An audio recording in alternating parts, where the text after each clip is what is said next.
maxaad ka taqaanaa airdropka lagu sugayo faa'iidada badan leh keliyana ka harsan 23 beri kadib waa ka qadayn doontaa.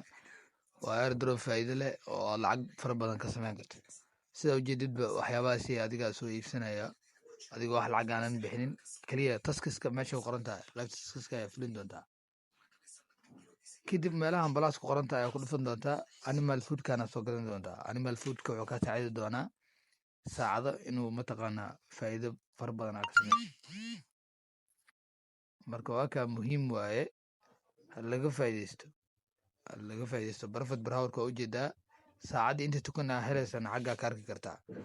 aaduu muhiim kuu yahay 23 beri aa dhabar aad eegto oo aad lacag $100 $200 aa ku samayso aad u samayn kartaa. marka laga faa'iidaysto asxaabta waa jaanis fursadaha hal mar ayay ku samaraan waa in laga faa'iidaystaa.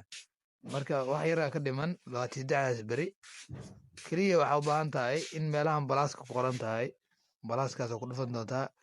animal foodka gelin doontaa ama animal ayaa soo iibsan doontaa adigoo ku iibsanaya animal food qaybta kore ee buluga. marka waa kuwan mashiinadana fulin doontaa. wax adag ma ahan, ka faa'iidayso. marka qaybtan haddii aan eegno oo animal foodka toon ahaan waa soo iibsan kartaa ama daily ahaan ayaa u heli kartaa adigoo waxba aan bixininba. marka aniga waa ka faa'iidaysanayaa. qaybtan waa qaybtii kugu xirnaa akoonkaaga. haddii aad danaynayso qaybta commentiga ka soo gal kadib telegramka ayuu ku keeni doonaa.